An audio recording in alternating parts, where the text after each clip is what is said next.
हिंदी में यूपीएससी की तैयारी से संबंधित प्रोग्राम्स को देखने के लिए सब्सक्राइब करें स्टडी IQ IAS हिंदी।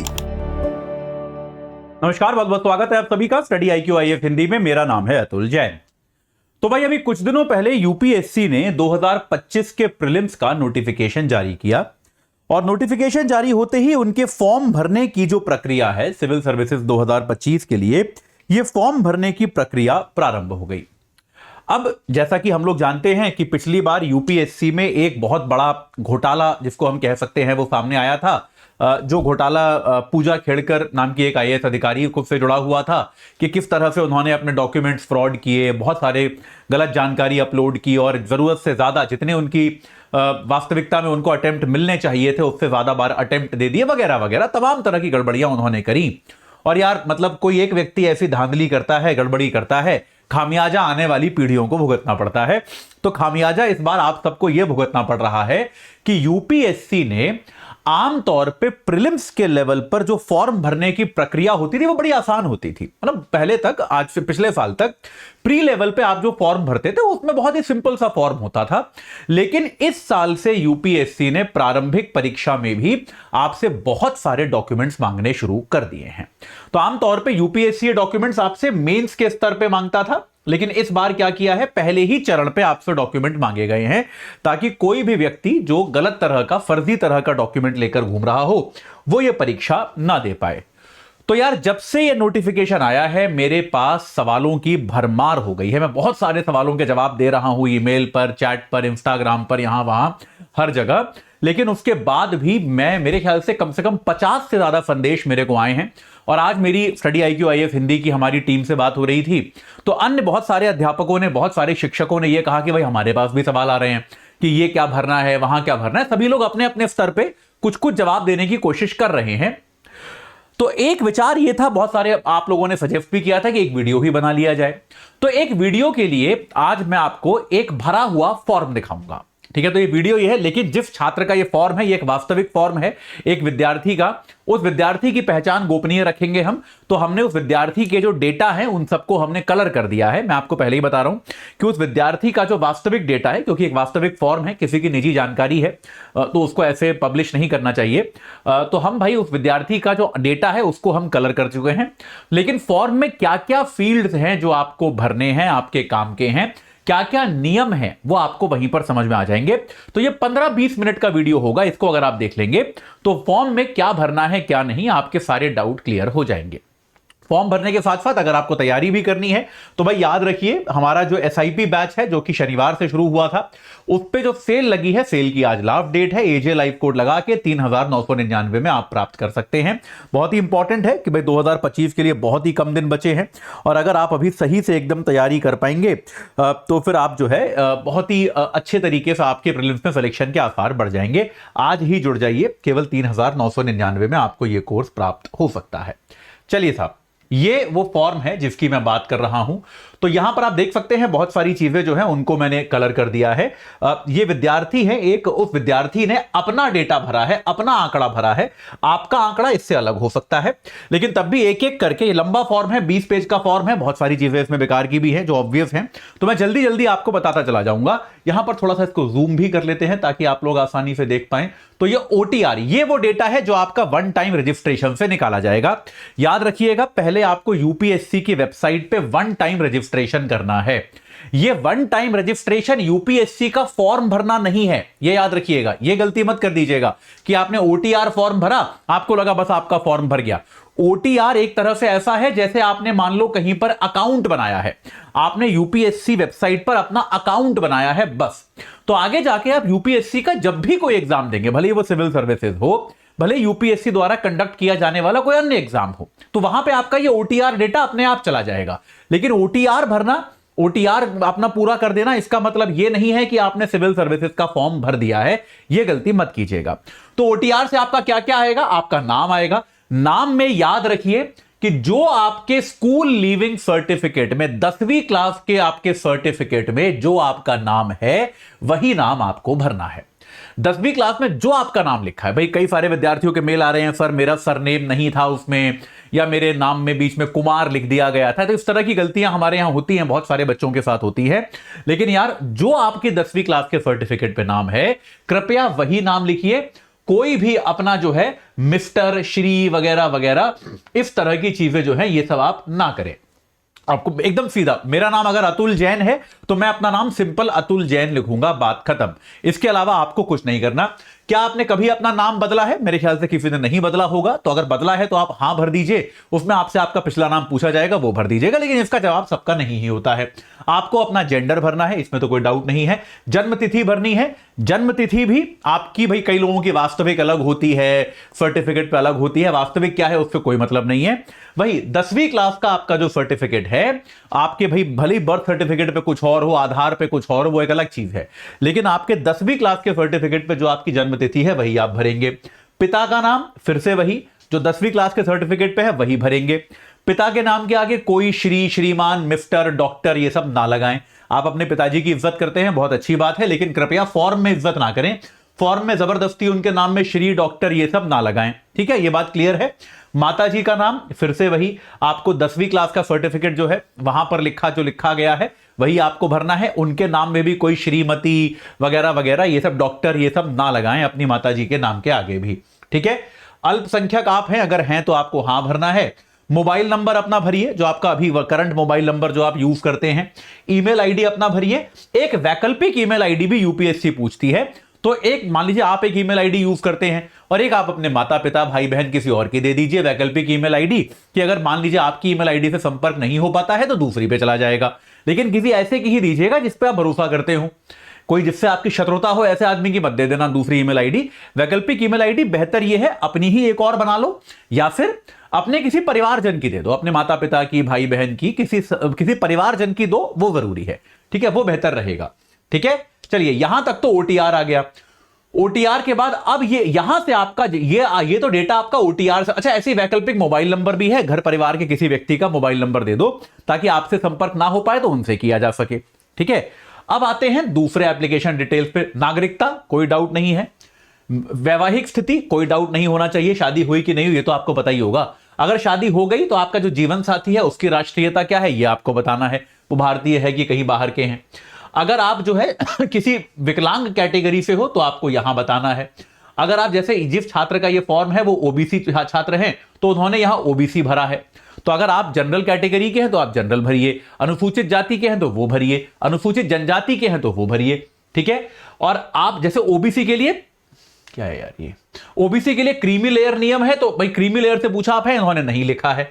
इसके बाद आपका सामुदायिक प्रमाण पत्र की संख्या, कि आपके पास जैसे ये छात्र ओबीसी से हैं तो इनके पास ओबीसी का जो सर्टिफिकेट है उस सर्टिफिकेट के ऊपर एक नंबर होता है कि भाई उस सर्टिफिकेट का सरकारी दस्तावेज का क्रमांक होता है वो क्रमांक आपको यहां पर डालना पड़ेगा एज इट इज।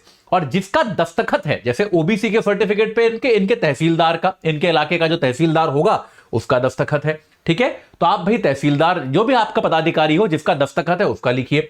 प्रदेश का नाम, जिस प्रदेश में ये इश्यू किया गया है, ठीक है, जहां से जहां जिसने जारी किया है उसका पता क्या है, तो नॉर्मली शहर का ही नाम लिखा होता है कि तहसीलदार ऑफ लखनऊ ऐसे लिखा होता है, तो आप वही शहर का नाम लिख सकते हैं, ठीक है। किस तारीख को जमा किया गया है आप वो भी लिख सकते हैं, वो आपको लिखना है, मतलब लिख सकते नहीं, ये आपको लिखना है कि वो आपका जो सर्टिफिकेट है वो किस तारीख को जमा किया गया है। यहां पर याद रखिएगा ये सर्टिफिकेट जो है, कई सारी जातियां जो हैं वो केंद्र और राज्य में अलग अलग तरीके से पहचानी जाती हैं। तो यूपीएससी में केवल केंद्र द्वारा जिन जातियों को अनुसूचित जाति जनजाति का दर्जा दिया गया है, यूपीएससी में केवल उनको आरक्षण का लाभ मिलेगा, ये याद रखिएगा। तो आपके पास एक सेंट्रल जाति का सर्टिफिकेट होना आवश्यक है, ठीक है। तो अब जैसे यह है कि आपको अगर शुल्क माफी है, जैसे आमतौर पे महिलाओं के लिए शुल्क माफी होती है, एससी एसटी के लिए शुल्क माफी होती है, अगर आपके लिए शुल्क माफी है तो आप हां भर दीजिए, नहीं है तो नहीं कर दीजिए, आपको शुल्क माफी नहीं होगा। यह आपका पोस्टल एड्रेस है जहां से आपसे अभी बात की जा सकती है। आपको अगर पत्र भेजना हो तो कहां भेजा जाएगा वो पता आपको यहां भरना है। फोन नंबर लैंडलाइन है तो लिख दीजिए, नहीं है तो खाली छोड़ दीजिए, कोई दिक्कत नहीं है। आयु में छूट का दावा आप कर रहे हैं या नहीं कर रहे हैं, कि भाई आयु जो है वो आपकी कितनी है और उसमें कितनी छूट का दावा आप कर रहे हैं तो हां लिखिए, नहीं कर रहे हैं तो नहीं लिखिए। जैसे इस छात्र ने दावा किया है, लिखा है कि वो ओबीसी है इसलिए उसको आयु में छूट मिली है कुछ वर्ष की, और उसके लिए जो भी एक दस्तावेज है ओबीसी का जो सर्टिफिकेट है जिसके आधार पे आपको आयु में छूट मिलेगी वो आपको अपलोड करना है। शैक्षणिक योग्यता, आप अपना डिग्री कॉलेज जो था आपका, ग्रेजुएशन पास कर चुके हो कि अभी नहीं कर चुके, वो आपको भरना है। ठीक है, आपको जो है भाई कौन से विषय आपने पढ़े आपको वो भरना है। कौन सी परीक्षा के लिए अप्लाई कर रहे हो, तो ये आपका सिविल सर्विसेज है, ये आपको यहां पे भरना है। ठीक है, ये बात याद रखिए। अच्छा ये देखिए, याद रखिएगा, अभी आपको आगे बताऊंगा। उसके बाद आपको अपना कोई फोटो पहचान पत्र जो है वो भरना है यहां पर। ठीक है, फोटो पहचान पत्र मैं आग्रह करूंगा कि आप आधार ही भरें। वैसे आप जो है अन्य कोई पासपोर्ट इत्यादि भी भर सकते हैं, लेकिन आप आधार ही भरें, क्योंकि आधार जो है वो सबसे ज्यादा बायोमेट्रिक वाला एक डेटा पॉइंट है, और मैं मानता हूं आधार तो आजकल सबके ही पास होता है। तो आप आधार भरें अपना, आपको अपना आधार कार्ड यहां रखना है और आपको उस आधार कार्ड को अपलोड करना है। ठीक है, ये एकदम स्पष्ट है। अगर आप इसके पहले यूपीएससी एग्जाम दे चुके हैं तो कितने अटेम्प्ट पहले दे चुके हैं आपको वो डिटेल यहां डालनी है। आपने कभी भी नहीं भरा तो कोई दिक्कत नहीं है, आपने कभी इसके पहले एग्जाम नहीं दिया तो 0 कर दीजिएगा, बात खत्म हो गई। अब यहां पर देखिए, मेंस के लिए याद रखिएगा कि आप जो मेंस के लिए जो आपको सेंटर चाहिए वो भी आपसे अभी ही पूछा जा रहा है, और आपका वैकल्पिक विषय क्या होगा, आपका मीडियम क्या होगा, ये सब आपसे अभी पूछा जा रहा है। और ये कह रहे हैं कि इसमें कोई परिवर्तन अलाउड नहीं होगा। तो आप जो है एक बार विचार कर लें कि भाई मेंस जो होगा वो सितंबर अक्टूबर में कभी होगा, तो उस समय आप कहां पर होंगे उसके हिसाब से भरिए। तो मेंस का आपको सेंटर भरना है, आपको अपना मीडियम भरना है, आपको ऑप्शनल क्या लेना है, वैकल्पिक विषय क्या लेना है, यह आपको भरना है। अच्छा, आप अपने बाकी पेपर का मीडियम और वैकल्पिक विषय का मीडियम अलग रख सकते हैं। यह क्वेरी होती है बच्चों की अक्सर, जैसे मान लो आपने बाकी पेपर हिंदी मीडियम में दिए लेकिन जो आपका ऑप्शनल है वो आप अंग्रेजी में देना चाहते हो, तो यह आप कर सकते हो। तो वैकल्पिक विषयों का माध्यम आपसे यहां दोबारा पूछा गया है कि वैकल्पिक विषयों का माध्यम क्या होगा, आपको यहां भरना है। अगर आप पूर्वोत्तर के हो, नहीं हो तो नहीं, हो तो हो। भाषा का जो पेपर है भारतीय भाषा, उसमें आप कौन सी भारतीय भाषा लोगे वो आपको यहां भरना है। तो मेरे ख्याल से आप हिंदी में ये कार्यक्रम देख रहे हो तो आप में से ज्यादातर लोग हिंदी ही लेंगे, तो आपको ये भरना है। ठीक है जी, यहां पे आपको अपना फोटो लगाना है। फोटो के लिए मैंने आपको पहले ही बताया था, बहुत ही स्पष्ट। फोटो को मुझे कलर करना पड़ा, वरना इस बच्चे का बहुत अच्छे से फोटो था, लेकिन मैं मतलब यार ऐसे अच्छा नहीं लगता किसी अन्य बच्चे का फोटो दिखाया जाए तो, लेकिन मैंने आपको पहले भी बताया कि बहुत ही सिंपल सा है। फोटो में आपका 3/4 क्षेत्र में आपका चेहरा होना चाहिए। यहां पर जैसे आपका नाम है अतुल जैन, आपका नाम होना चाहिए, और यहां पर फोटो खींचने की तारीख, जैसे मान लो आज क्या है 27/01/2025, ये लिखी होनी चाहिए। तो ये जो है ये इस तरह का फोटो आपको चाहिए। देखिए, फोटो को लेकर बहुत सारे बच्चों का डाउट आ रहा है कि सर मैं दाढ़ी वाला खिंचवाऊं कि बिना दाढ़ी वाला, चश्मे वाला खिंचवाऊं कि बिना चश्मे वाला। देखिए, इसको समझिए कि ये एक औपचारिकता है ना, ये एक औपचारिकता है। कोई ऐसा नहीं है कि अगर आपकी दाढ़ी है तो आपको वहां से भगा दिया जाएगा। पॉइंट ये है कि आप जैसे एग्जाम के दिन दिखोगे उससे जितना सिमिलर फोटो लगा पाओ उतना बेहतर है। ठीक है, बहुत सिंपल सी बात है कि भाई जैसे मान लो एग्जाम के दिन आपको लगता है कि आपकी दाढ़ी होगी तो आप दाढ़ी वाला फोटो लगाओ। अगर आपको लगता है कि आप शेव करोगे तो आप बिना दाढ़ी वाला फोटो लगाओ। चश्मा, जैसे मैं हमेशा चश्मा लगाए रखता हूं, एक सोने के अलावा, सोने और नहाने के अलावा मैं हमेशा चश्मा लगाता हूं। तो जो आप में से जो लोग मेरे जैसे हैं, आप चश्मे के साथ लगाइए। लेकिन अगर आप कभी कभार चश्मा लगाते हो, दिन में आधा घंटा 1 घंटा, तो बेहतर है कि आप चश्मे के बिना, देखो आपको मैं कितना अजीब लग रहा हूं ना चश्मे के बिना, क्योंकि आप लोगों ने मुझे कभी चश्मे के बिना देखा ही नहीं होगा, क्योंकि मैं हमेशा चश्मे में होता हूं। बात समझ में आई कि नहीं आई? तो इसमें क्या है कि इसका थंब रूल ये है कि जो आपकी अपीयरेंस, जिस तरह के आप एग्जाम के दिन लगने वाले हो, आप वैसा फोटो लगाओ। इसका बेसिक नियम ये है। इसको लेके ज्यादा इतना हाइपर मत होइए कि मैं चश्मा, मैं तो अभी आंखें चेक कराई हैं, चश्मे के साथ लगाऊं कि बिना लगाऊं, कोई बात नहीं। अगर आपका फोटो वहां मैच नहीं भी करता आपसे बहुत ज्यादा, कोई आपसे पूछता भी है, तो आपको अगर लगता है, इसका नियम होता है कि आपको अगर लगता है कि आपका चेहरा थोड़ा बदल गया है, ठीक है, तो आप ये कर सकते हैं, अपने 2 फोटो लेके जाइएगा, अपना आधार कार्ड लेके जाइएगा, आपका वहां पर भी हो जाएगा, कोई दिक्कत नहीं है। लेकिन तब भी प्रयास आप ये कीजिए कि एग्जाम के दिन आप जैसा दिखने वाले हैं वैसा ही आप अपना फोटो लगाएं, यह आवश्यक है। ठीक है, ये आपको ध्यान रखना है, इसका आप ध्यान रखें। यहां पर आपको हस्ताक्षर करने हैं अपने, इस एक बॉक्स दिया होगा, उस बॉक्स के अंदर हस्ताक्षर करने हैं। यहां पे आपको जगह भरनी है कि आपने कहां पर ये फॉर्म भरा है, ये डिक्लेरेशन है कि मैंने सब ठीक से भरा है वगैरह वगैरह। ठीक है, अब ये आपका डीएएफ है। ये डीएएफ भी पहले प्रारंभिक परीक्षा के स्तर पे नहीं भरवाया जाता था, मेंस के स्तर पे भरवाया जाता था। पहले 2 डीएएफ होते थे, एक मेंस के स्तर पे और एक इंटरव्यू के स्तर पे। लेकिन अब जो है यूपीएससी प्रीलिम्स के स्तर पे ही आपसे डीएएफ भरवा रही है। डिटेल्ड एप्लीकेशन फॉर्म है ये आपका। यहां पर आपको अपना फोटो, वही वाला फोटो वैसा ही फिर से एक अपलोड करना है। आपका नाम, आरआईडी वगैरह, जो आपका रजिस्ट्रेशन आईडी है, जो आपका 1 टाइम रजिस्ट्रेशन का होगा, वो आईडी यहां आ जाएगी।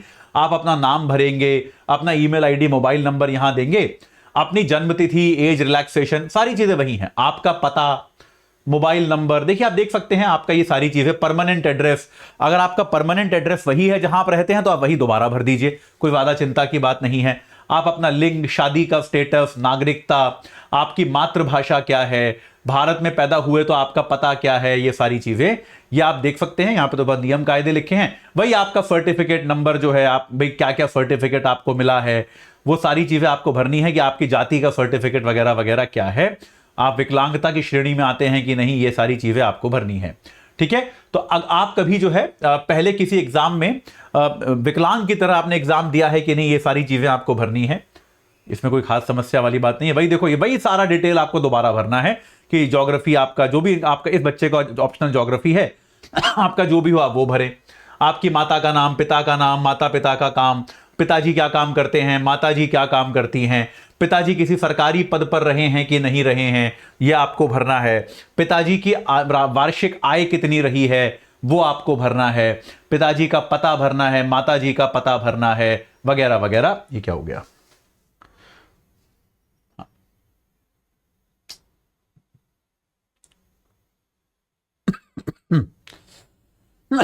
हाँ जी, तो ये सारी चीजें जो हैं, ये आपको कुछ कुछ चीजें भरनी है। भाई एकदम बेसिक है, आपको इतनी इसमें समस्या कहां पर आई? इस बार अलग तरह का फॉर्म है बस, लेकिन इसमें मुश्किल कुछ नहीं है। फॉर्म केवल अलग तरह का है, कठिन नहीं है, ये याद रखिएगा। अच्छा, हम थोड़ा आगे निकल गए। हाँ जी, सारे आंकड़े वही हैं। यार ये क्या हो रहा है? एक सेकंड दीजिए मेरे को।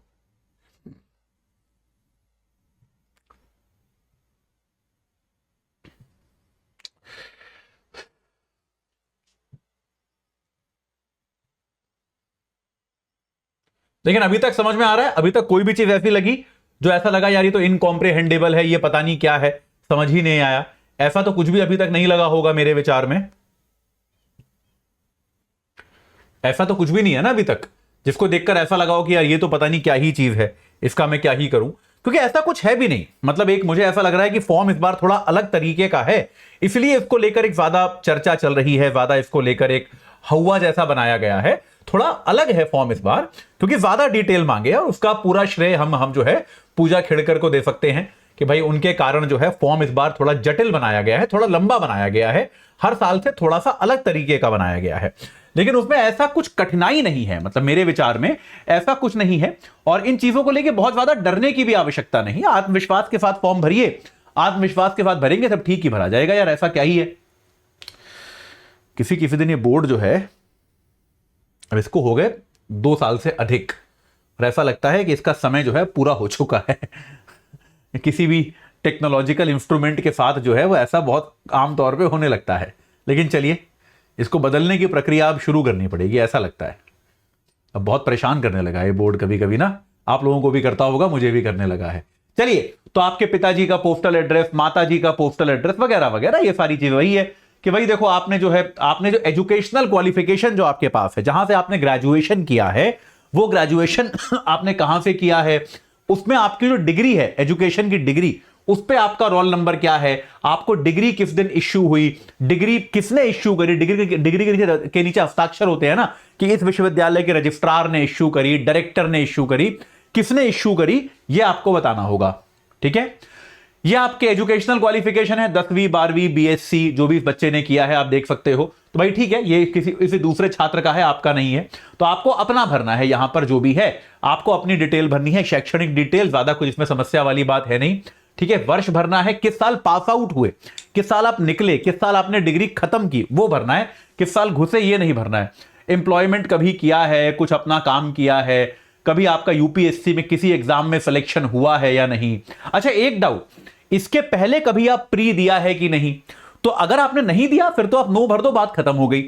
अगर आपने प्री दिया है तब वो आपसे मांग रहे हैं कि आपका उस वाले प्री का रोल नंबर क्या था, ये वो आपसे मांग रहे हैं।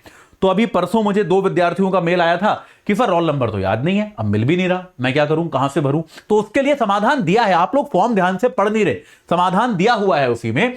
उसमें लिखा हुआ है कि अगर आपके पास, आपको ये तो याद होगा ना किस साल एग्जाम दिया है, आप साल भर दो, और अगर आपको यह याद नहीं है कि भाई मेरा रोल नंबर क्या था, तो आप बेसिकली 1 2 3 4 5 6 7 बार 0 भर दो, बात खत्म।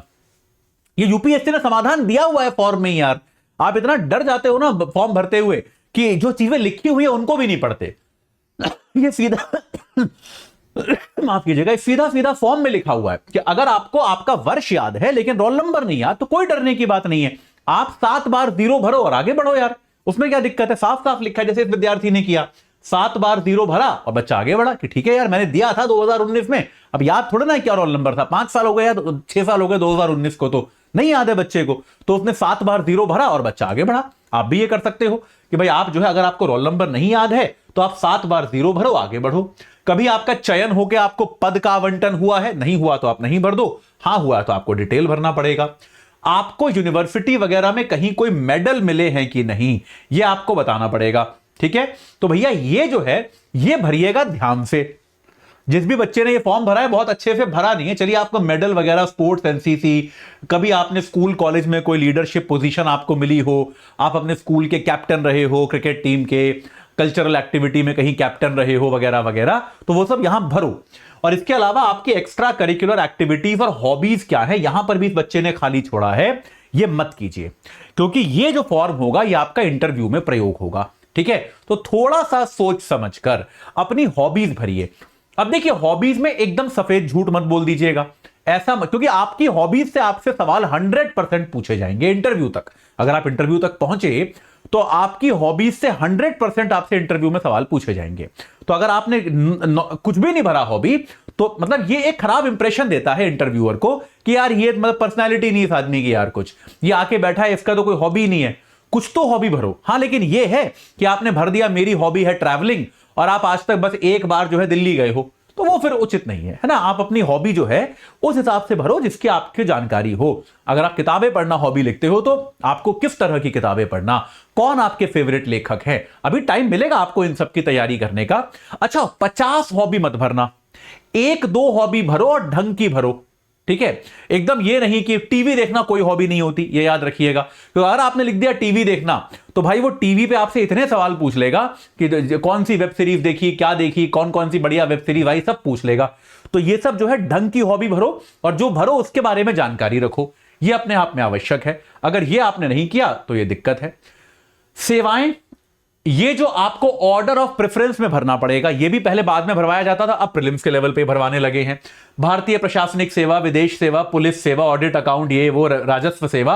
तो आपको जैसे इस बच्चे ने आईएएस को अपनी पहली प्रेफरेंस भरा है, विदेश सेवा को तीसरी प्रेफरेंस भरा है, पुलिस सेवा को दूसरी प्रेफरेंस भरा है, ऑडिट अकाउंट सर्विस को चौथी प्रेफरेंस भरा है। तो आप इसके हिसाब से अपना नंबर अंकित कर सकते हैं, आप अपना ऑर्डर चुन सकते हैं। ठीक है, ये वो दस्तावेज है जो आपको सबमिट करने हैं। आपका फोटो आईडी, आपका ग्रेजुएशन का सर्टिफिकेट, आपका जो, अगर आप ओबीसी हो या फिर आर्थिक तौर पे वीकर सर्टिफिकेट हो तो आपको एक अंडरटेकिंग देनी है कि मैं हूं, आपका एससी एसटी या ओबीसी या ईडब्ल्यूएस का सर्टिफिकेट, आपका एज रिलैक्सेशन, अगर आप आयु में छूट ले रहे हो तो उसका प्रमाण पत्र, और आपका मैट्रिक का यानी कि डेट ऑफ बर्थ का प्रूफ, 10वीं क्लास का सर्टिफिकेट।